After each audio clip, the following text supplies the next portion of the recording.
back to Do You Even Binge? We starting already? Yeah. Welcome back to Do You Even Binge? Welcome back. Do you even binge? It's like two sentences. I can't do it. Welcome back to Do You Even Binge, man. I know some of you guys are binging shows out there.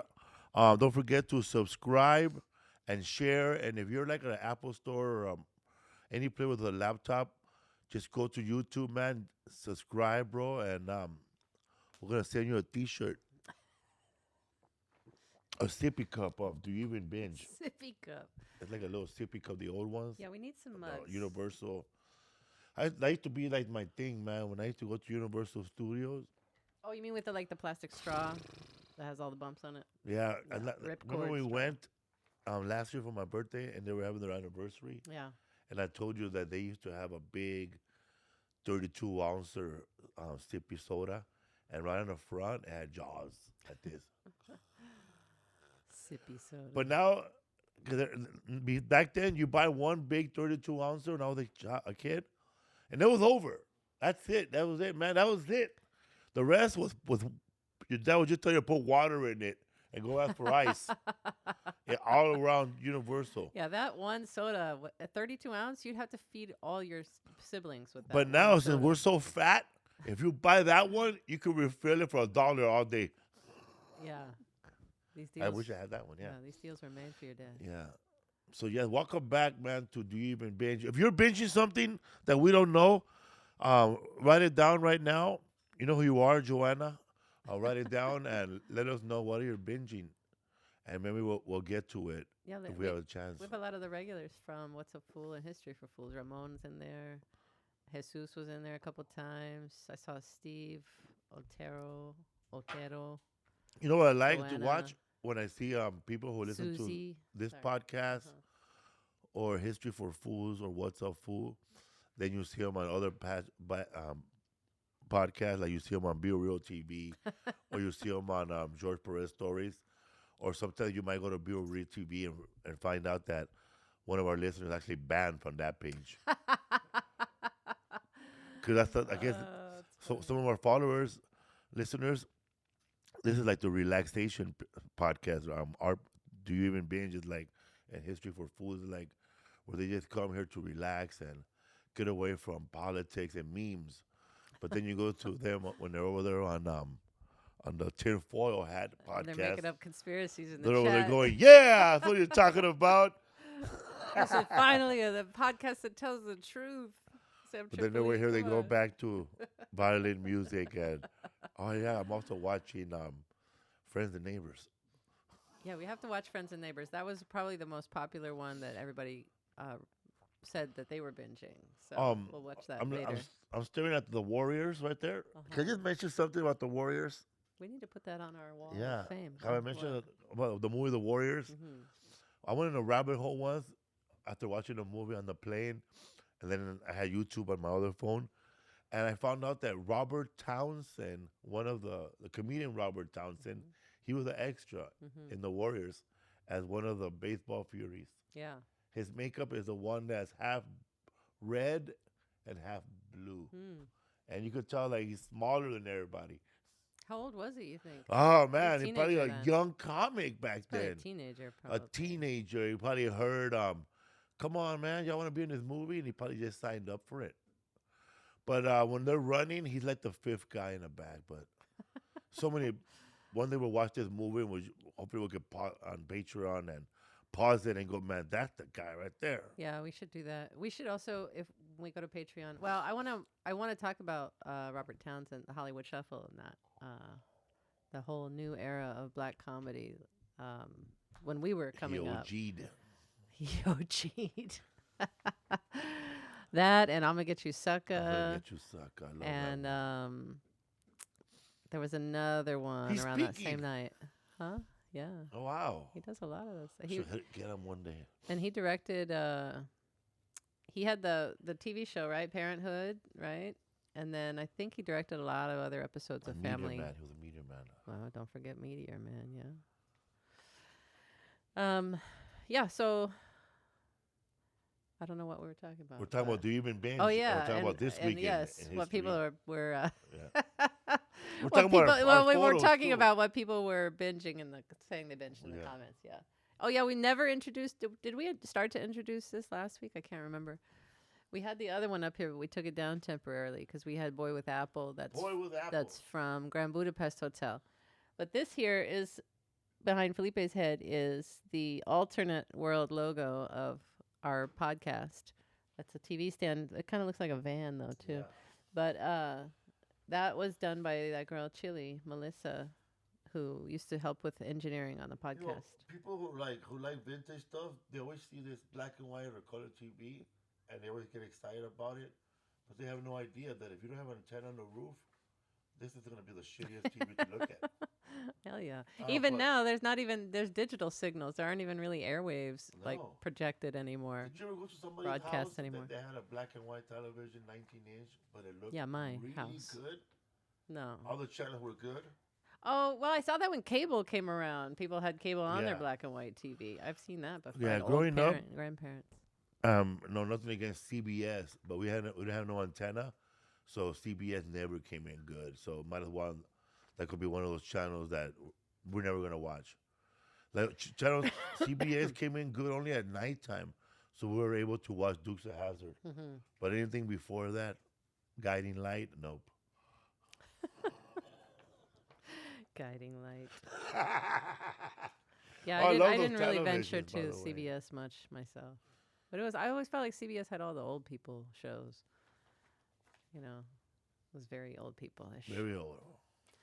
All right, so we'll do a little bit on this day, a little history. On this day, July 30th is today's date. 1928 test footage is first created for Disney's Steamboat Willie featuring Mickey Mouse for the first time. And this is in the public domain now, right? Yeah. Almost. When it's 100 years, I guess. Or maybe it is already. So it was called Steamboat Willie first. It was called Steamboat Willie. His name wasn't Mickey at this point. Because it was supposed to be a black person back then? No. And their blackface with big ears? No. I mean, Disney had his problems with racism, but I don't think this is supposed to be a black person. I never heard that theory. Amazing cartoons, This was all cell by cell, drawn by hand. though. Each page, right? Each cell, each movement. Yeah. By one person? Or Yeah, by so a team? they draw like they'll draw like the boat, right? And then the steering wheel and stuff. And then they'll lay different cells on top of that cell that create movement. They'll lay like, okay, Mickey's leg is out this way now. And Mickey's foot is tapping. That's a bunch of different cells that are laid over top of this main. The cartoon probably took like 2 years to make up. I don't know, but it wasn't quick. And then after that, 1965, on today's date, the Beatles movie Help has their world premiere at the London Pavilion Theatre at the West End.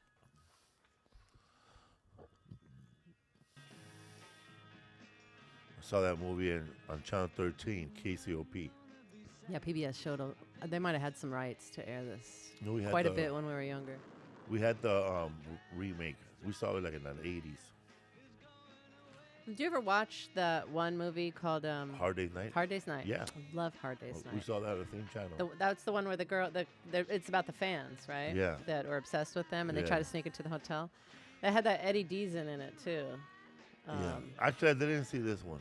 I saw clips of it my whole life, but I never saw the whole movie. Yeah. So this is the famous Beatles. We need protection. Give them protection. This is the trailer, the official trailer. People. Fool. The ring. She's not wearing the sacrificial ring. In the name of science, I demand that ring. They did more movies after that.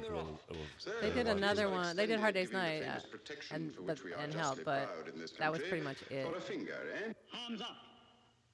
Hands up. Quick, quick.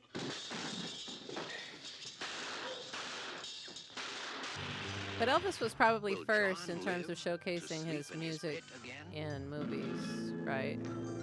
It was a little bit before. This was 65. I always started making movies as soon as he came back from the war. Yeah, that's right. He You're did right. like about In the 50s. Yeah. 30 movies probably. Yeah, he did a lot. He couldn't even act. He just telling us sing. Lemonade, Eddie Murphy.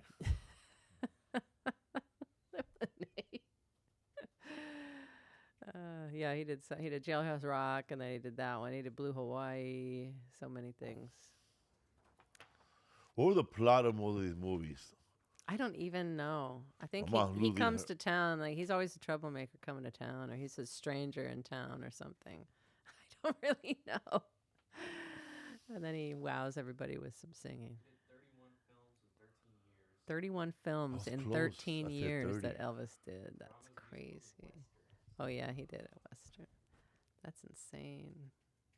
Yeah, and that Western one, he sang a song called "You Ain't Nothing But a Six Shooter." Stupid. Shooting all the time. Well, you never shot a rabbit and you never shot a friend of mine. Pa, pa, pa, pa, pa, pa, pa. You said you were a Colt 45, but that was just a lie. So what are you binging by yourself? That's it for history, by the way. Oh, I didn't get a chance to look it up, but I mean, I watched this movie on because I went to a rabbit hole because Jason Momoa is coming out with a movie about this Hawaiian king that tried to unite all the Pan Asian, I don't know, Pacific Asian islands, Pacific Islanders. Mm-hmm. and to fight the Polynesian British. back Of then. course, we know what really happened. They lost, but I don't know what happened in that movie, because America came in later and dethroned the queen. Yeah, his was further back with the Further Queen. was way back. When they were royalty over there. When in I Hawaii, probably when yeah. Captain Cook But first showed up. I think it's also they're battling each other. Yeah. Like when it starts, right? And then the different tribes in different Yeah, and regions. Jake is in it. Of course, my man Temura from When We Were Warriors. Once were warriors. Once Were Warriors. Yeah. That one right there, Chief of War. Chief of War. Yeah. So I went to a rabbit hole because I thought this movie was another movie that it's a battle of New Zealand. It's like the Maoris fighting colonization. Is Jakey Jake in that one too? Yes. So he's in both. Everybody. He's got the Maori All the Maori clan are in jobs. that He's other got the one. Maori jobs covered though. That one right there, man. That one looks gritty as hell. That Jakey one- Jake is the guy that plays Jason Momoa's dad in the one right there, Aquaman the too. second one in the paper right there. No, the other one next to it. Yeah, that one. That one when I was in You thought it was this one? when I was in Sydney, I saw this advertised. It was all over Oh. the place. Like they were advertising the hell out of it. 'Cause And I that's guess Maoris and Australians. Maoris and the New Zealand. Well, New Zealand before it was New Zealand. Oh, I mean New Zealanders. Yeah. yeah, they're Maoris fighting the Dutch probably. Whoever showed up first. I or don't know whatever. who were the ones to settle New Zealand because South Africa was Dutch, the colonizers, but So yeah, so I went to a rabbit hole on that movie. Trying to find it's mainly colonized by Great Britain. Some Yeah. Dutch had visited before, but the British established a lasting presence and claimed sovereignty. Wow. yeah. British colonization began in earnest in the mid-1800s with the signing of the Treaty of Waitangi in Waitangi. 1840. Matanya. That was the creation of the Crown Colony of New Zealand at that point, and they had their royalty. Interesting. Yeah, so I saw this biker movie. Yeah, there's Jakey Jake right there. Yeah, that's Jakey Jake Tamora. I don't know if I have a real name. Clement. Forget his name. Anyways, he's big ass Boba Fett in the Boba Fett series. Cause he's huge. It's funny, Jakey Jake is like a rapper now, or a rapper's name now. Really? Yeah. Jake Musk. All speed. All muscle, no speed. Worthless mutt. Jake Hickey is Jake his Hickey, name. man. You want to see No, a movie? that's the character's name. You know there's a part two? Temuera Morrison. Temuera Morrison, That's man. his real name. Temuera Morrison. There he is. Yeah, man, that fool beats up this guy at a bar in 5 seconds, man. Throws like 30 punches. Yeah, Once Were Warriors is great. That's also Cliff Curtis is in that, who then went on to play cholos and everything, like he was Mexican or something, Yeah. Mexican American. He's played Mexican. He's played. I think he plays. He played Indian Pablo guy. Escobar in Blow. He did. Oh, that's Yeah. right. And then he plays an Indian guy in the Don't Let Walking Trouble. Dead TV show, Yeah. right? Like East He Indian also guy. played Boba Fett in the Boba Fett. This guy did. Yeah. I'm talking about Cliff Curtis. Oh, so, yeah. yeah. He's also in another movie, too. Yeah, but Once Were Warriors is great. It's really like ghetto life in New Zealand, right? Yeah, man. Like basically, it's kind of showing like the modern day. Those guys go beat up their wives, and then 2 hours later, they're all drinking with a guitar. It's like showing the downfall of like the modern day people who were once so proud, and then there's this group of people who's just a bunch of losers, I guess. This crowd here. Right? Yeah, they're bikers. Well, they're not bikers. He's not even a biker. He's just a ruthless guy. Yeah. His son ends up being he joins one of the biker gangs, which is, they didn't say the name of it, but I think they're called Black Power. The Black Power motorcycle gang. But they don't say the name of it. A woman's journey home. All right. So, anything else you're binging? I'm trying to find that movie, but I can't. Oh, How long this is going on? sorry, man. Never mind. I don't know the name of it. Just keep talking. Do I find it? The movie that who was in? The movie I was J. watching. Oh, Recently watched. oh, you mean that this took you down? This took me down a rabbit hole to a biker movie about two guys, that a white dude, Dutch guy, a British guy, and a Maori guy who grew up in an orphanage, and they ended up starting up their own. Oh, it's called Savage. It's called Savage. There it is. Yeah, that one, man. Oh my God, that dude is fucking nuts. His dad. It talks about this white kid right Is that there, David? man. What's his face I have from no Stranger idea. Things? The hell no. It's Harbor. there's a New Zealand guy. Oh, So this guy starts off with this guy's a little kid, and he just with his mom and dad, and this fool got stealing, and the dad just said, "Fucking get out of here, man! You fucking little thief!"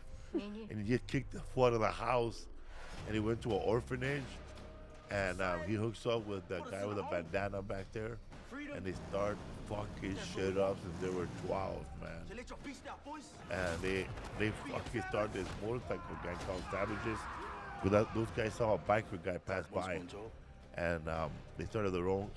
I mean, they had nothing. They were homeless kids. They had like a regular shirt, and they just wrote Savages on the back, and they just started walking around tearing shit up. They didn't even have motorcycles. Like the white dude, he goes into a bar and he fucks this dude. He gets jumped, and his brother, who already is grown up, is in a biker gang, like a real biker gang. And then they tell him that you gotta take your vest off, even though it's a piece of shit vest. You gotta take it off. And then he goes, "Fuck that!" So he starts fighting everybody, and then he goes back to the Savages. They fucked those fools up, man. They beat the shit. He befriends his brother, and his brother teaches him how to ride a motorcycle. And then he goes back, because they took his jacket away. So they goes back and they fuck those fools up, man. And then the rest is just violence. Hardcore violence. Sounds like it. And it ended with him. Spoiler alert, but yeah, man, it's a good movie. It's one of the movies, like I told you, man, they fuck shit up, and then they grab a guitar and start singing Hawaiian songs. Wait, in this? Yeah. At the end of this, they start busting out Hawaiian Like right songs. here, man, oh my God, right here was crazy. They had just killed their homie, and they go to the funeral, and they take the body from the family, man. A lot of Na Felipes in this movie. A lot of Na This show. Felipes. I could have been in this movie. Why do you wear that mask? You gotta move to New Zealand and get in the movies. So you can see who I am. So that fool wrote right here his hometown on his face. And that's him when they kicked that fool out. And the moms always get beat up. He tried to defend her, and he got his ass beat. He goes, "Get the fuck out of here! You're not one of us." That's his homie right there, little Felipe. Okay? Me and you. Oh, along the way, man, he gets sexually assaulted by. See, they don't even have real jackets. Freedom. That's what we want. That's what we want. So let your beast out, boys. Come on, boys. Be a savage. This movie is violent as fuck. If you want a movie with lots of ass beating, just a bunch of dudes fighting and no chicks, this is the movie right here, man. Like no chicks. Even when you think there's gonna be a sexual assault, it doesn't happen, man. There's no chicks. He comes in and goes, "You need to get the fuck out of here, man. We're call savage just for a fucking reason." And he like beats up this chick because she don't want to leave, and she stays, and oh my god. Why would she? You're just like the old man. You stood beside you when I take over president. Yeah, man. That's it. Personally gonna fuck you up myself.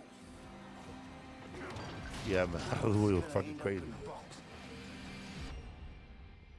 Yeah, it looks just like that guy. What else you binging? Oh, I saw that. I saw the man. I started watching The Wire 8 years ago,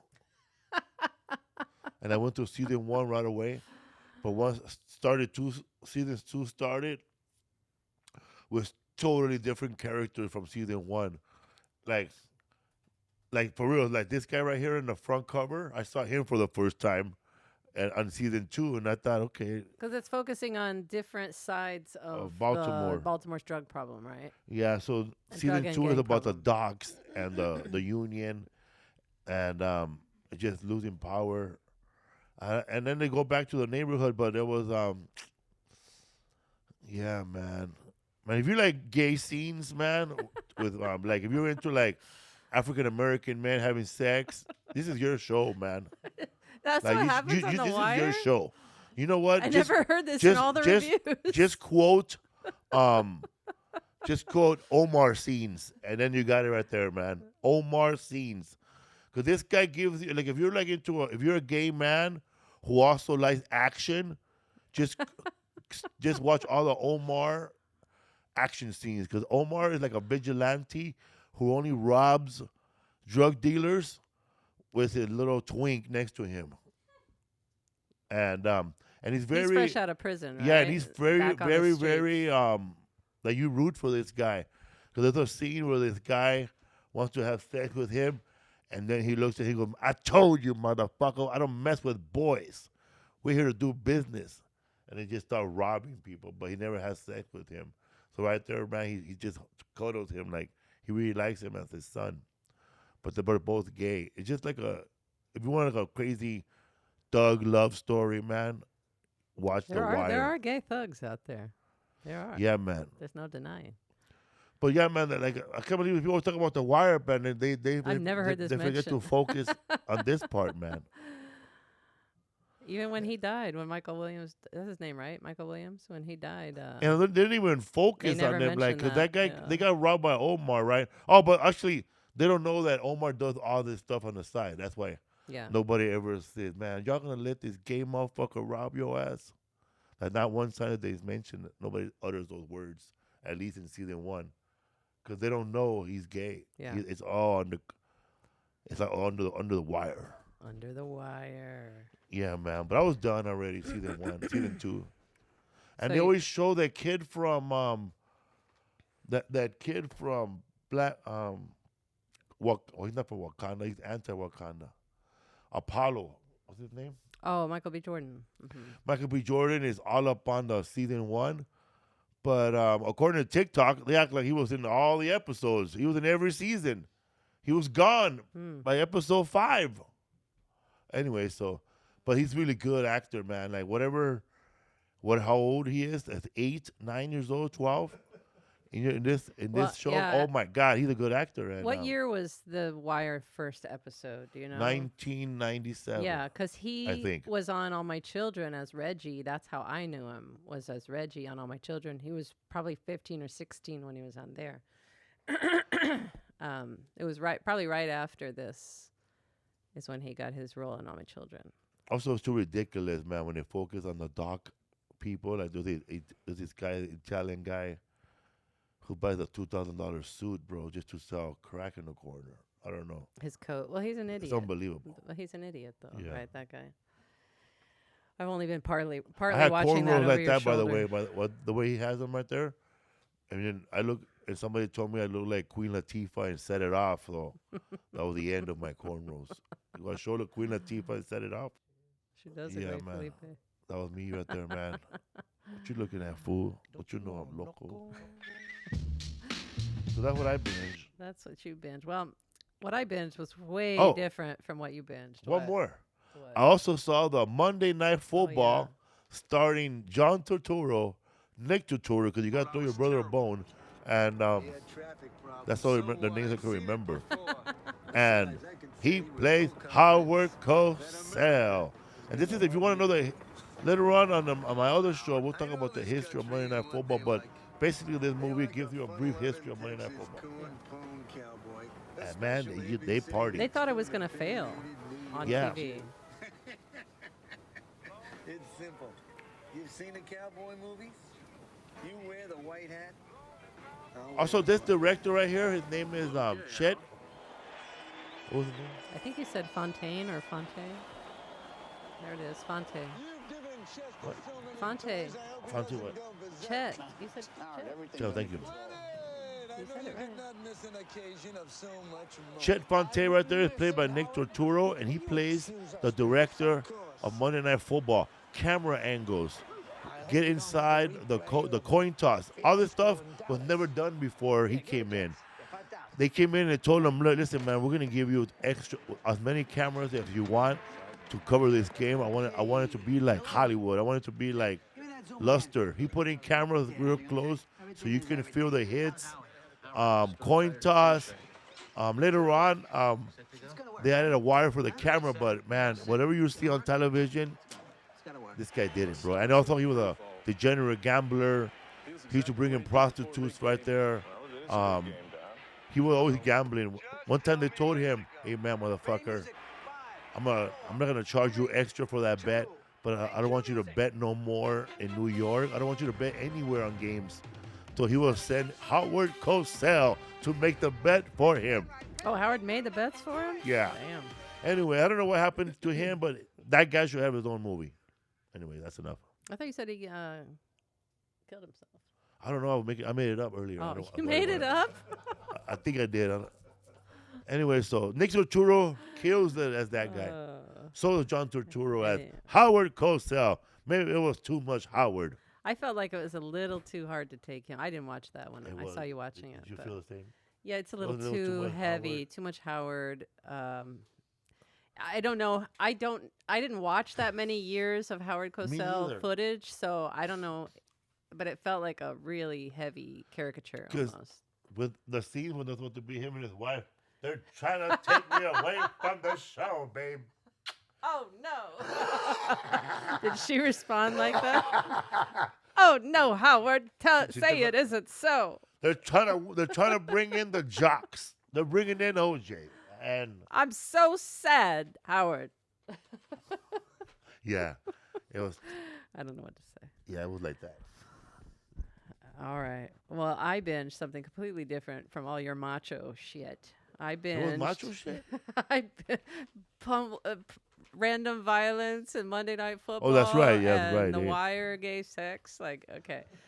I watched My Mom Jayne, which is an HBO documentary about Jayne Mansfield, directed by and put together beautifully by her daughter Mariska Hargitay from Law and Order, who a lot of people don't know is her daughter. And she didn't really know her mother. Who's her daughter? She's the woman in Law and Order. She looks a bit like Caitlyn Jenner these She's the one that days. said, "Man, we have a But bald in fest here." Seinfeld, yeah, she said, "Looks, is there a bald convention out there?" It's like a bald She reads convention for the out part there. of Elaine, yeah. But Jayne Mansfield was her mother, and Jayne Mansfield was the other Marilyn Monroe back then, and was killed in a horrific car accident. He was decapitated. Jayne Mansfield? Jayne Mansfield was. And Mariska was in the car at the time with her. All her kids were in the car. And they were doing an overnight trip, driving from, I think, New Orleans to another place, Memphis maybe. to try and get there early for her next show because Jayne was working clubs at the time. She was in between marriages. She had like 4 husbands, I think. Just a lot, but she never really knew her mom because her mom died when Mariska was like 3. But it dives into a lot about her family, the secrets they kept, and just her mom's need for like attention and love of a man, which took her to the wrong guys all the time. And yeah, it's a really good movie. I cried. I didn't even care about Jayne Mansfield, and I was pretty broken up in that movie because I was mostly thinking of the kids. And then she talks to all her siblings. What was the other blonde lady at the time? Jayne Mansfield, Marilyn Monroe, and one else. There was Mimi Van Doren. Okay, so they meant that. There was the reason I know about Jayne Mansfield because the reference to her on Pulp Fiction when they go to the diner, and then she goes, "That Marilyn Monroe? No, that's Jayne Mansfield. That's Marilyn Monroe." And I think the woman you just said is Other Day Off. Yeah, so they have. She was determined to be a star, and she was like an accomplished violinist. She was a concert violinist, and she was smart, but she played the dumb blonde role because that's what paid the bucks. That's what paid for the mortgage and everything. But there's one scene also where she's talking with Groucho Marx. You could show look up Groucho Marx and Jayne Mansfield. He's very sweet to her, and he saw through the facade of who she played. May I call you Jayne? Please It's a video. Suppose I call you tomorrow when he's not around. Go to the videos too. Well, it's good to see you both, and you're both looking so well and all dried off, too. I'm glad you're dried off. You know, I wasn't really worried about you and that escapade at sea down there in the Caribbean. Jayne, I just knew you wouldn't sink. I had nothing to base this on. It was just my instincts, that's all. Yeah, that's it. Jayne, I must admit that I've met many a glamorous movie queen, but none that could quite measure up to you. Thank you. Don't thank me. Thank the Bureau of Weights and Measures. Mickey, what do you tip the scales at? Well, I weigh about... her husband, Mickey Hargitay, her first husband, he was a bodybuilder from Hungary. 15 chest, 32 waist. 15 chest? 50. 50? 5-0. Who do you think you are, Jayne Mansfield? That's not a chest, that's a trunk. How did you kids happen to meet in the first place? Anyway, that's not the one I'm looking for, though, but it's Jayne Mansfield. Yeah, that was a pretty Groucho funny Marx picture. Cutest leading man I ever had yet. Yes, and the oldest, too. You know, you're actually, and I've told this to other people, you're not the dumb blonde that you pretend to be. And I think the people ought to know that you're really a bright, sentimental, and understanding person. Anyway, And this he is a whole, he this is a compliments whole her on facade of her yours that isn't based on what you actually her are. brains, basically, and says, like, I know this is just there. I think that's it right there. Jayne. That's it. This is a kind of an act you do, isn't it? Oh, it's, Most you know, people don't know that, though. I think that it's like this. The public pays money to box office to see me a certain way, and they get their money's worth, too. so I think it's just all Oh, part they of the didn't show the role rest I'm of it. But playing anyway, as he an said, actor. he basically says in that interview, like, but you're not this person. Like, you're a lot deeper than this, and like you have more going on for you and all this stuff. And she's like, well, and she doesn't really want to break character, really, because she had a reputation to sell. She had sex to sell, you know. And that's the only way she was really put in these movies. I don't have that kind of... You know, when Groucho Marx was old and he had insomnia, he would call his neighbor musician Alice Cooper in the wee hours and invite him over to watch old movies and drink beer. And then Alice Cooper would leave when Groucho would fall asleep. Alice Cooper. The Alice Cooper. That sounds funny. Yeah, so that's what I've been binging. It was great. I watched it on the plane when we went to Europe. And then this week we are binging, or we did binge. We did binge the four seasons. The series on Netflix, which is a remake of I started it. I just started playing it. Yeah, he just started playing it. But it was a remake of the 1981 movie by Alan Alda. He wrote, directed, Which and I never starred heard in it. of. And I never actually saw it because I just always thought Alan Alda was boring. So I never. Man. Because every time MASH comes on, that's time for bed, right? Yeah, man. For our generation. So I didn't watch it, but and also it was way out of my age range when they were in this. So this new one is It's Tina way out Fey. of our age range too. No, it's not anymore. But what's it about, Felipe? Man, when I first of all, when it showed up on my algorithm because of Wanderlust and all these other movies with couples, and I was looking for a show to be like White Lotus, the White Lotus. So when I saw this show, the 4 seasons, I swear to God, I thought it would be a show about the 4 Seasons Hotel, where every episode will be or a season will be a different story about being at the 4 Seasons, right? So all over I the world or didn't fucking something? know that it was about the. I didn't even know that it was about season like fall, winter, spring, and fucking summer, till later on, man. I don't know, man, but I went to the first, second, third season. Realized they're on vacation in one of them, and then they go watch this real bad play, and I'm thinking, wow, I can't believe they're leaving the vacation spot to go see this fucking stupid ass You play. missed a lot. He was really trying to make up for his daughter, and then man, because they all had a face like this is like the worst play ever. But like somebody's gonna say, why did we leave our cool spot to go watch our play? But it wasn't until later on. Okay, They're on 4 different in vacations. winter now. Yeah, they're yeah. Idiot. Yeah, so Idiot. So it's not about the 4 Seasons No, Hotel, not at all. or anything like that. It's called the 4 Seasons. Because in California, we only have summer and fall. yeah, that's you're not it. used to the idea of 4 seasons here, I don't think, right? Now, people say we Like have spring spring, and- but not spring is just not a cooler summer, man. We have it's really spring. It's really summer light, then summer, and then shit summer for like a month, which is like 115 degrees, and then fall, and that's about it. And the fall is like a light summer again. It's not very cold. And maybe I'll wear a hat outside, maybe. But yeah, it's about really Alan Alda when he wrote this back in '81 was when the original came out. He wrote it about like the sort of all the seasons in a relationship, whether it's friendship or marriage, and that sort of thing. I'll never get that haircut, I promise you. But this show it basically follows 3 married couples over different vacations. They vacation together, they hang out together, they've known each other for years, they've all been married to each other for years.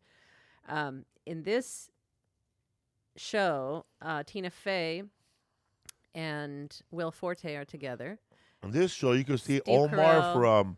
from The Wire, all grown up and No. have a different life if he wasn't a drug dealer, man. Colman Domingo and I forget that guy's name, Marco Cavalieri, I think, his husband in this. They're a gay couple. The original didn't have a gay couple. It was Rita Moreno and Jack Weston as that couple. She was the Italian. In this one, this guy's the Italian, and then Colman is his husband. And then the other 2 couples, the other one is Steve Carell and Kerri, what's her name? Kerri Kenney-Silver. They're married. And She's from Reno 911. Reno 911, yeah. She plays the Black hair perpetually pregnant lady. pregnant one, Yeah. right? Yeah. Which I never watched that show, Either. by the way. But Tina Fey and Will Forte are married. Steve Carell and Kerri are married. And then Colman and Marco. And then what happens is, I want to follow my notes. So they vacation together regularly. And in the spring, the beginning of it, it starts at Steve Carell and Kerri Kenney's lake house, I guess. So they're going to have the celebration of their 25th anniversary. And during that trip, he confides in one of his friends that he's going to ask his wife for a divorce. This is on their 25th anniversary. So he doesn't want to be married anymore. probably never should have gotten married, and I guess he's cheated on his wife multiple times throughout their marriage. And he's going to finally tell her that day that he's going to get a divorce. On that day. She's surprised talking about renewing their vows. And she's got a secret plan to renew their vows, to turn the whole thing into a vow renewal thing instead of just a celebration of 25 years. So they're both obviously on two different paths as husband and wife. And you don't even really see the reveal at the end of the first couple episodes of that season. I want to call it seasons, but when they're in the spring, when it starts... it's 2 episodes. And that first episode, you don't really see the resolution of him revealing that he wants to get a divorce because there's this explosion on their property. So they have to deal with that. But we come to the next episode and he has told her, we just never saw it. We never saw that interaction, right? But so what happens is in the next season, it's summer, they are all on this boat trip, or actually they're at an eco resort. That's right, an eco resort. An island resort or whatever. And Steve Carell is no longer with Anne, his wife. He's now got a girlfriend who's 30. So 30. He's really kind of blown up his friendship, which is why it's appropriate that there's this explosion at the end of that first episode of the first season of Spring, because he put a bomb into not only his family but also his friendships and everything, because they're now all awkward, trying to deal with going on vacation with this new girl. We have to change the friend dynamic. We don't really know her. She's also like 20, 25 years younger than they all are. So it's really weird and awkward getting to know her, but being expected to accept this woman. And they also still have their friendship with the ex too, which is awkward. She shows up sometimes at different locations on her own vacation. So the thing I noticed about this one that was different though is that they show Anne a lot more. In the movie, Sandy Dennis is Anne, and she's only in the first, I don't know, 20 minutes or so of the movie. After they get a divorce, she never shows up again. They never show her at any of the things. Like, they really wrote a lot more. Only when she stays at the hotel. Yeah, they really wrote a lot more for, but even the hotel, they're just like, oh, we'll hang out with you, and then nothing ever happens. They never hang out with her again that they show. So so this one had a lot more developed for Steve Carell's ex-wife. It was written by Tina Fey, this series, but it's not like laugh out loud funny all the time. It's really kind of it's messy. Like, it's like life, you know. It's messy, and people aren't always completely nice to each other, even though they're friends. And then other times they're laughing together and having fun. It's real. But Tina Fey is probably the funniest of all of them. She's got a lot of biting one-liners, and I think that's part of her personality too. Some people see it as mean sometimes, but she just is trying to be funny. But they have in the fall, when they do go to that college, it's Parents' Week. So their daughter, this is Steve Carell's daughter. Once upon a time, my dad destroyed our family and started dating a stupid bitch. And they're in the audience. So yeah, man, it's a horrible one-woman show, but that's the mother. That's the No, please, Father, don't leave us. The penis wants what it wants. Hilarious. I died at this part. What was once a home now felt like a pile of confetti and debris.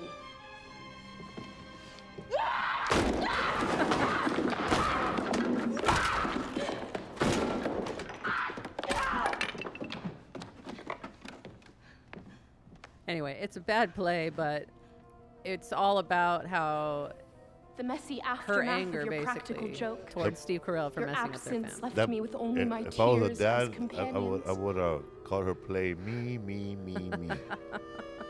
I want you to meet someone very special to me. My personality is squats. We know you'll accept us. It just takes time. Is that enough time? You're not my mom!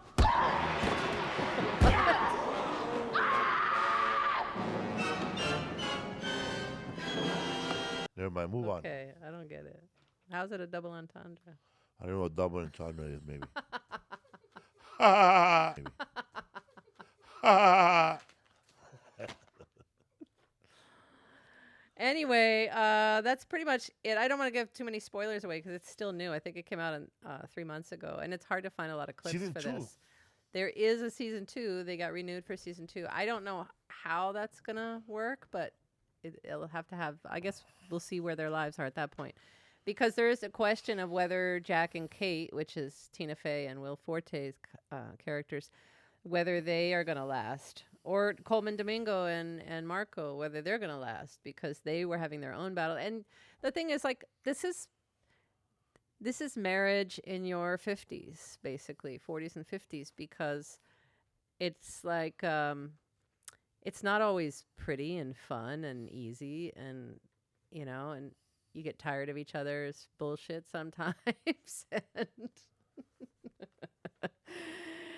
I feel like sometimes Tina Fey wrote her character for me, about me, but That's on tape? Oh. What? Oh, I thought I saw a tape of it. Oh. No, there aren't many clips at all. But what are the reviews on this thing? The reviews are 50-50, honestly. It's so weird because not just the age. There is a split on age. There's a split on age because people who are under 40 hate it. They don't find it funny. I don't know what kind of funny they were looking for in this, but I think they don't want to sit through the drama to get to the comedy. It is a drama and comedy, dramedy. But I find it very funny, and you were laughing a lot too. And we had to keep rewinding certain things because they were so funny. Just the words, just the lines, the dialogue together. There's this part of the movie that related to it a lot. When they were telling the story, I'll make up the story, but it was similar to this story I'm telling you, where they hired a guy to do a job, right? And that guy ended up staying there, man. Like, he started drinking with them, and he wouldn't leave, and everybody's laughing. Michael Scott is telling his story to those younger people, his 30-year-olds. Yeah, but they're asking questions like millennials, like, so you guys were mean to him? You guys didn't want him there? He goes, you guys treating him like he was homeless? You guys didn't want him there? No, he was drinking our beer. He was there to do a job. And he wanted to get out of here. So you guys didn't want him to stay there? You guys were mean to him? They were all woke like that, right? And we remind me of a story when we were doing a development show, and we were working with those 2 black ladies, and they're woke. And I said that we're talking about that comedian, Rob Delaney. No, the guy that he used to be in the army. Rob Riggle. Because I was trying to tell the story to these ladies that I thought it was so hilarious about a woman crush. I saw this guy perform at the Comedy Works in January of 2011, and he was doing stand-up, and he had this joke where he said that he would do push-ups all the time because there was this girl that was like 3 years older than him that he had a crush on, and that was like his best friend's sister. She was like 3 years older. So every time like she would pass by, he'll do like try to take a free throw and make it and shit, but she never looked. And he was dating this horrible biker older guy, right? That was like a piece of shit. He couldn't believe it, right? So one day, man, his best friend, his neighbor goes, come here, Rob, I'm going to show you something. And that fool opens the door, and there was his sister getting fucked by that guy. Oh, my God.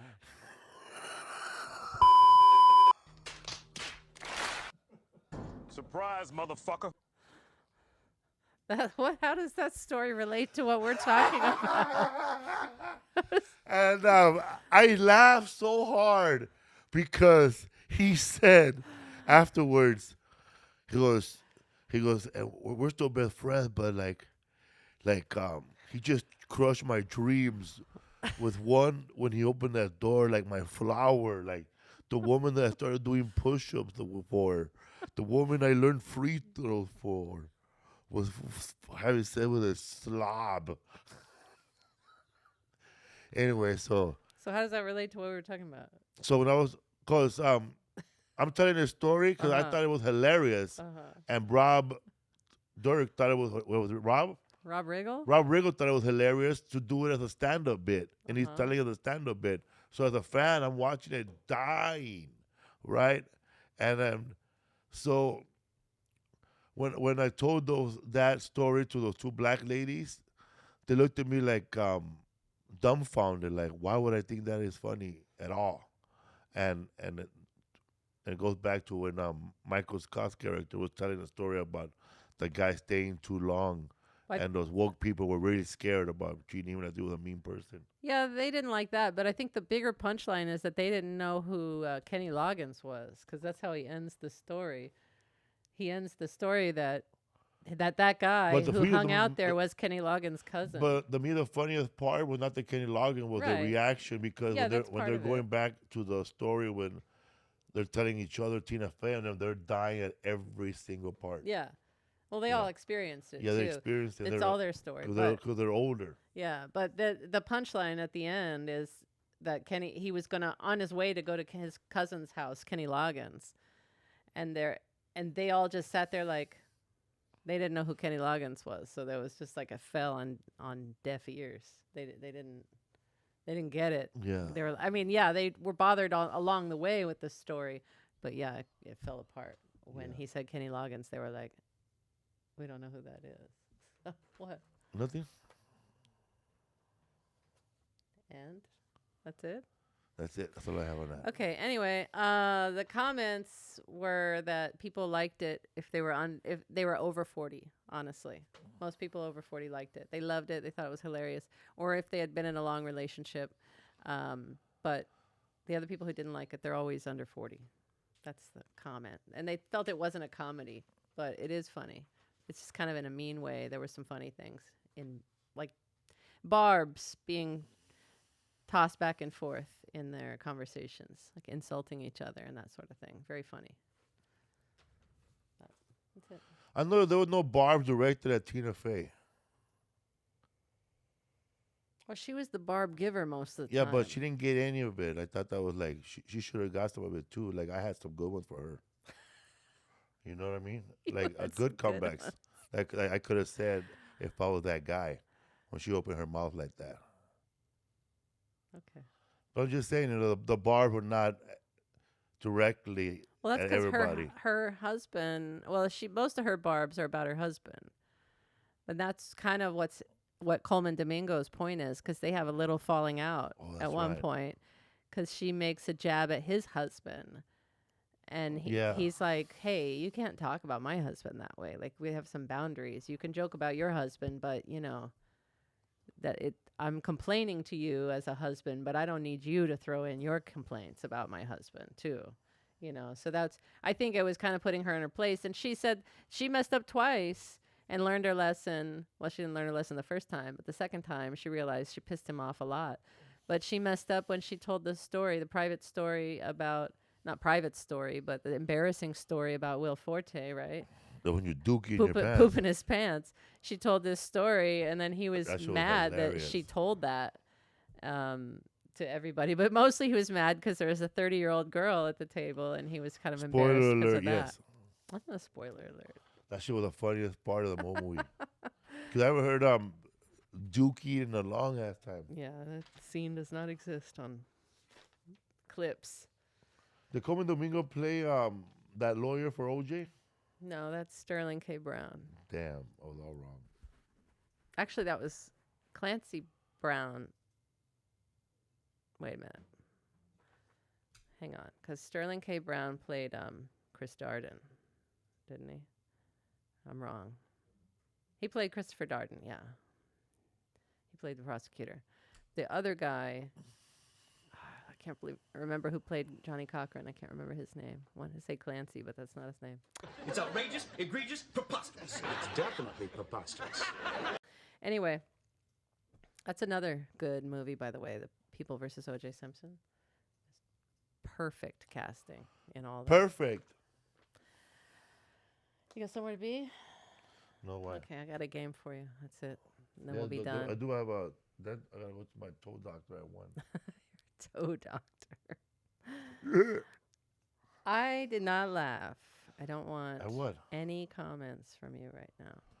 You did not laugh at what? Or you said her. What? Are we past that? No, you said her right now. So I said I didn't laugh. Oh. What are you saying her for? I don't know. I already forgot. Let's move on. You don't seem to want to be here today. I do, man. Okay. I'm killing it here. Look at my comments. Felipe, never seen him so alive. His back should be hurting right now for holding the show so long. Let's talk about that time you dookied your pants, shall we? Let's talk about those underwear you still wore with a big Talk hole about on the them. underwear you gave me this morning to throw away because they had you blew up gasket in one. You know what? In the middle, when I was taking my underwear out today and I had that big hole, he goes, "How long was this hole there?" I know. I didn't even notice. That's what I said. How long I heard a you tear put them the on? other day, But and I was doing the it in a other roundhouse. day, you had them on today still. Yeah. That's one thing about whenever they would show Kung Fu Week and LA, like KTLA, they would show nothing but karate movies Monday through Friday. Everybody at school the next day had ripped pants. From practicing. Yeah, roundhouses There were you go. fun. That's me right there, man. Crouching Tiger, hit in. Look, by day 29, you could be kicking that high. Look at you. You know, I tried that one time, and I kicked my knee. My knee hit my face, and I was done. I had a busted lip. All right, let's play this game and get out of here. Get out of here! Get out of here! All right. That should be a thing for a movie that sucked that we just watched 5 minutes in. We told her to get out of here. There's a lot of those. You- I go 20 minutes You to a said movie. yesterday I go 20 minutes. about a show that show keeps it tight. Saved by the Bell.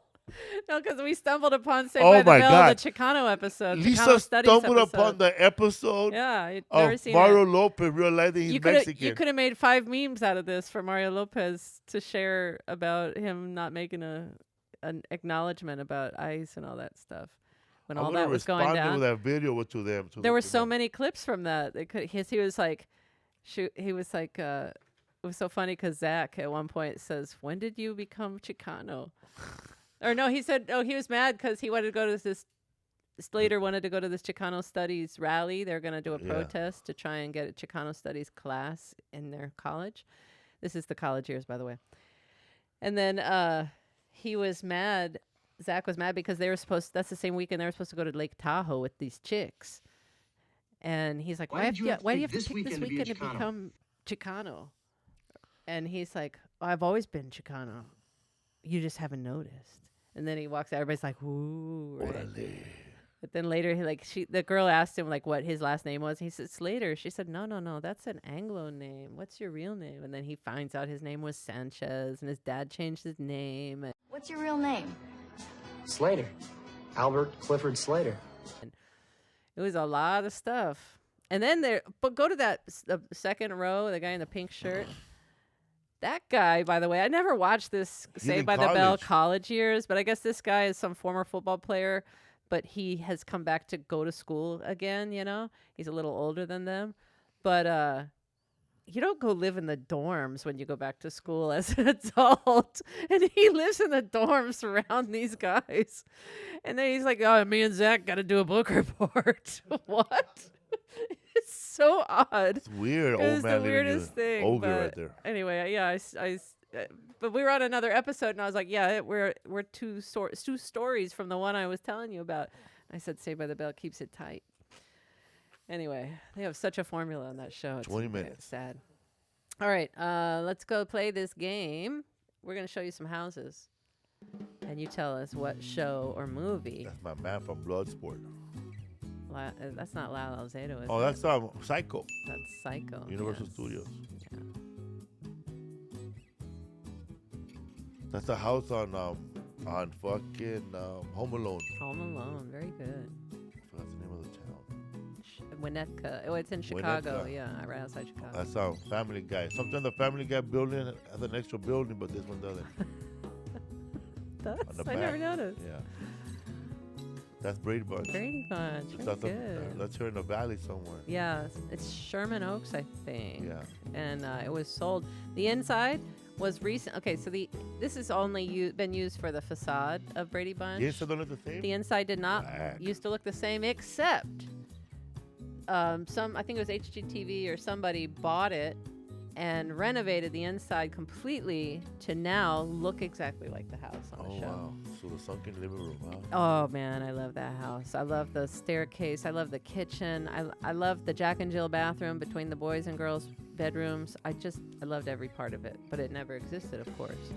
But they made it. Huh? Yeah, it's a Jack and Jill, so you can enter from either bedroom, and just lock the other side. So it's like a shared bathroom. It is a shared bathroom. But anyway, so I'll go back to that's done. That's Brady Bunch. Yeah.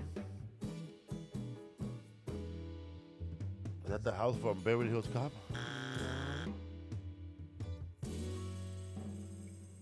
Oh, it's Will Smith ballet, right? I don't know. It's Scarface. Oh. Well, that house is in California. That's in Montecito, yeah. Montecito, California. That's not also Beverly Hills Cop? I mean, it may be. Who knows? Let's see. Is this house in Scarface, Montecito, the same house in Beverly Hills Cop?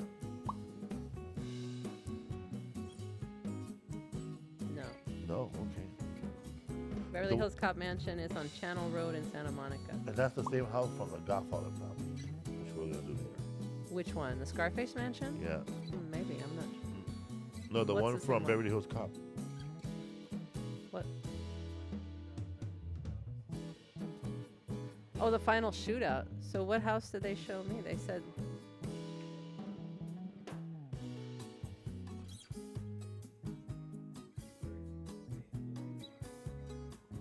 And it's in Beverly Hills Cop too? It says it's not the same in Beverly Hills Cop.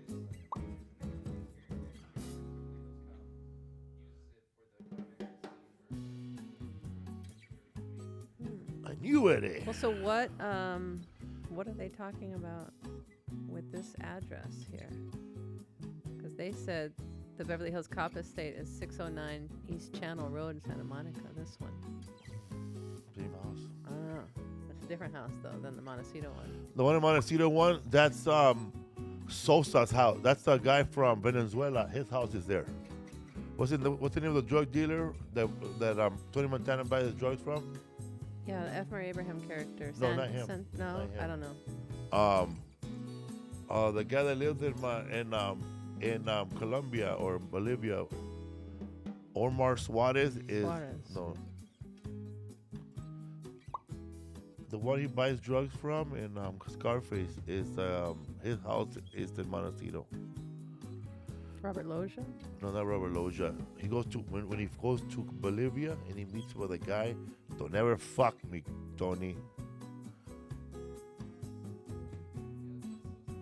No, that's not Sosa. Yeah, almost. Yeah, that guy's Sosa. Paul Chenard. His house is in the one in Omar Suarez is Emily Abraham. Then okay, yeah. Sosa.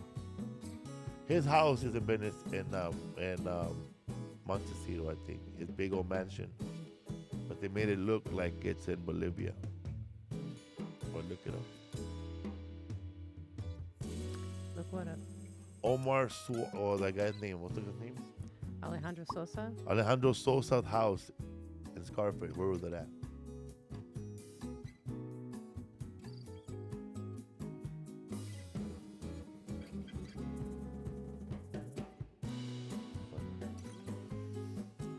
I don't know. Okay. Not important. Let's move on.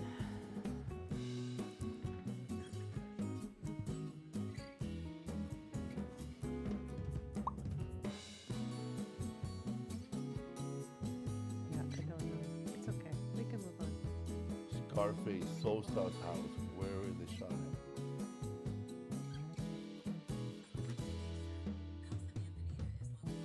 Bolivia. Santa Barbara. We'll never know. What's that? Same house you showed me, right? Yeah, that's in Montecito. Scarface's mansion is in Montecito. I don't know where Sosa's mansion is. It said Bolivia on that other page. It's okay. Say hello to my little mansion. It says there on Scarface. Let's finish the rest of the houses here. We went long on that house. You went long on the house. You wouldn't let it go. What about this house? A show I never watched. Full House. Full House. Very good. What about this one? That's a show too. It's a movie.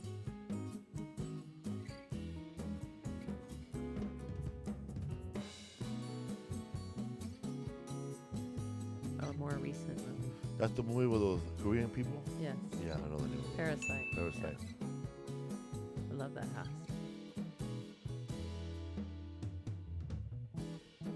Come on. Beetlejuice? Oh. Although that would have been a good house I to don't know. include. It's Amityville Horror. I never seen the movie. Amityville Horror house always, it looks like a face. Really? I never seen the movie. The house is in a lot of shots. Is The Simpsons? Simpsons, very good. That's it, right? That's Wow. It. I That's thought it. the house was different. I'm adamant. Amityville? No. It's always got those eyes at the top.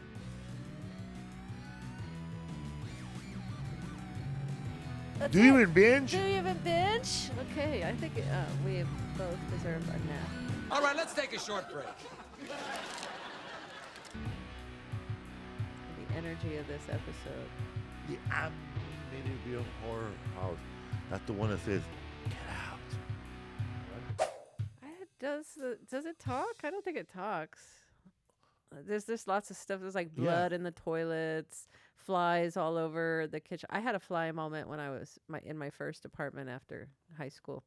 I think Eddie Murphy had a joke about that house. He said, "Why people be staying? Get out." I think that was his joke. I don't know if the house talks. House that says, "Get out." Oh my God, we're never gonna get out of here, guys. Speaking Yeah, the of, get Amityville out. Horror House. It says, "Get out." The Get Out house likely refers to the house in the movie Get Out or the Amityville Horror House. Both feature prominently in horror native the Get Out of the House. Yeah, it doesn't say get out though. Yeah, somebody says in the movie Get Out. It does not say that in that paragraph you just read. Because I stopped reading it. No. No. Okay, we're back.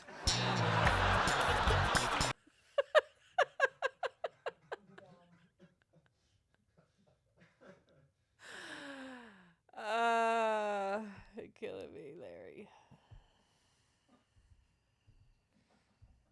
I don't know if there's a I don't think there's a voice in Amityville Horror that says It get is. out. Maybe doesn't say that there though. Oh, the Amityville Horror House both feature prominently horror natives. The Get Horror Out house. narratives, yeah. A seemingly ordinary suburban home that hides sinister secret. They're talking about the Get Out house, the house in the movie Get Out. Yeah, the Get Out house.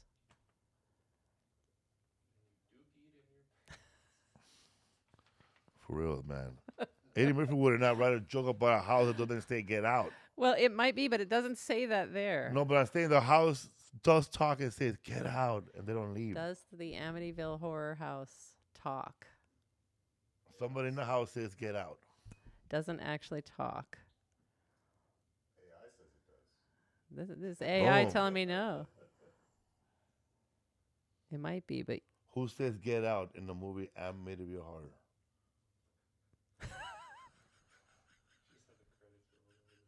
Yeah, he should have. I think so.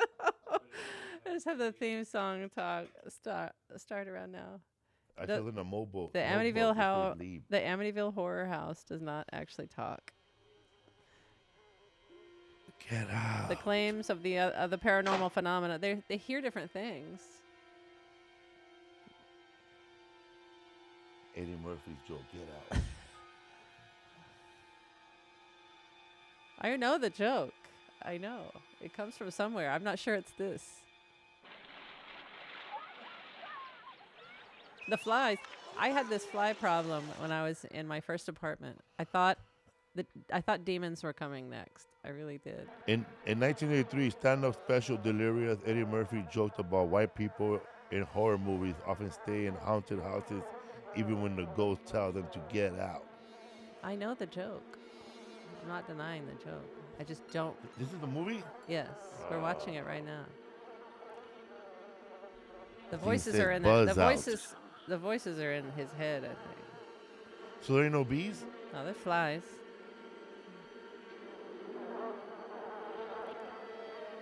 Let's say we're moving. He doesn't live there though. He came to exercise the house. Really? Yeah. I gotta watch the movie, man. You don't like horror movies. No. This one, the toilets, like blood in the toilets. And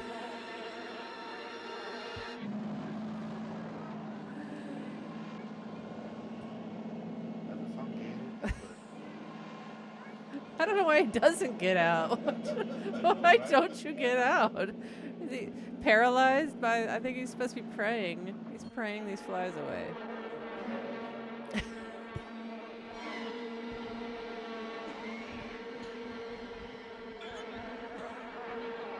Oh my God. There you go.